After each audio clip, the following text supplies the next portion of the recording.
Toronto has been on a tear defensively since the NBA restart in the bubble. They've held their opponents to 103 points per game, 41% shooting, both marks good for best in the NBA since the season resumed in Orlando. They have won 5 of their last 6 games. Chiney Ogwumike back here with us. Stephen A., I'll start with you. Are we sleeping on the Raptors right now? We absolutely are.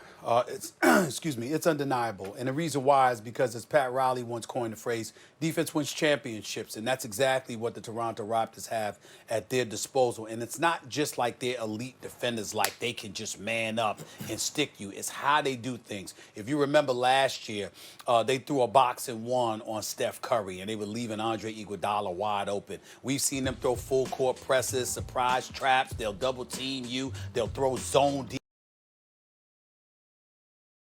Got a Ibaka and Gasol guarding the front court. You got, excuse me, Kyle Lowry drawing offensive fouls. Fred VanVleet, he's a good perimeter defender, particularly when he spawns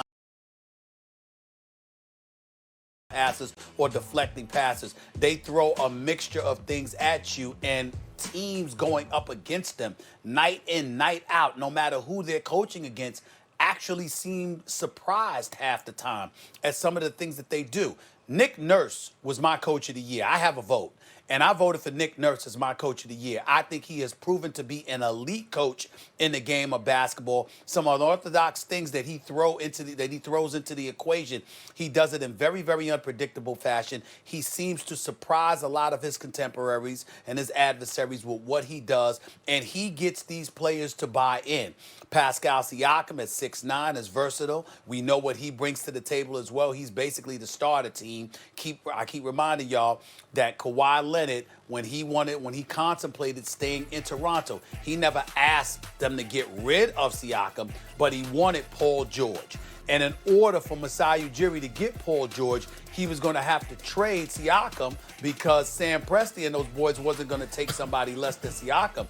And it was Masai Ujiri who said, hell no, Siakam is not going anywhere. And the man looks as brilliant as we know him to be as an executive. Because, say what? Yes, well, yeah, don't get me started. That Spicy P, the wackest nickname on the planet. He can ball, but that nickname has got to go. It's atrocious, okay? But it is Spicy P. What the hell is this, all right? It's a music group or something? I don't know what the hell it is. But in the end, Toronto has my profound respect. Defense wins championships combined with perimeter shooting. They have both, and they defend the threes better than most, if not every team in the NBA. Look out for them. They could win it. They could win the East again. Look, the answer is yes, we've been sleeping on them. But do I think they're going to win the championship? No. I don't see the best player on a championship team on this team. And I know that may be an oversimplification because every 10 years or so, a team without that guy maybe can win a championship when they're so deep and so good and so well coached, which they are. There's some differences between this team and last year's team. And oh, look, they lost Kawhi and didn't miss a beat. Well, Anunoby was hurt a bunch last year. Norman Powell's taken a big step forward. Van Vliet and Kyle Lowry are excellent, of course. They still have size in the front court. They got a lot going for them. I'll say this about Spicy P, Stephen A., Pascal Siakam. I don't know that he's actually better this year than he was last year. Toward the end of the year, he's quite good last year. But I will say this. What he's shown is with increased attention on him, more minutes, higher usage rate, that sort of thing, he's able to maintain the level of play he found at the end of last year, where he was quite good. I don't see, though, they may be one of these weird teams, especially in a bubble, in a weird situation, and stopping and starting of play and the pandemic and everything, where if something weird happens, maybe they win the championship. But I don't see on this team the guy. Almost every team that wins a championship, yep, that guy can be the best player on a championship team. They're deep and they're excellent, but, you know, apologies to Siakam, I don't see that guy on this squad. Come on, you guys. You got to give a pass to the name Spicy P, because we all know everyone's thinking it's Pascal, but it's really about progress, Max. When we think about Pascal Siakam, he went from 7 points per game to 17 points per game to now, 23, 24 points per game? So I hope you can stomach it a little better if you think of Spicy P as spicy progress, because that's all he's bringing. But I think we are all still sleeping That's on the even Raptors, worse. Shanae, you made it worse. You made it worse. That's How is even that worse, It's all Shanae. about progress. Spicy progress? It's all Spicy about progress. You have any idea how corny Okay, that sounds? Give him a pass. Yeah. You Yeah, made I'm it just saying even in more your corny head, somehow. The streets love Spicy P, okay? And when you think of Spicy P, instead of thinking of the negative, think of progress when it comes to his game, because that's all he's doing. So let's uplift that aspect of the name. But, when you think about this team, the Raptors, I think the headline today, that's better.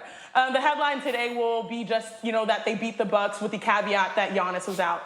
But so was Kyle Lowry and Serge Ibaka. So truly yesterday we had an opportunity to see how the teams would perform without their floor generals. And the Raptors have a real system that is built for development and overachieving. They are a next man up organization, and quietly the Raptors are doing it again. The culture starts, as you mentioned, Stephen A., I hear you preaching about Masai Ujiri. It starts from the top down.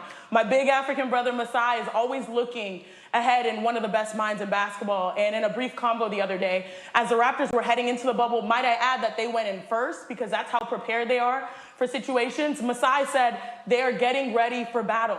That is a warrior mindset.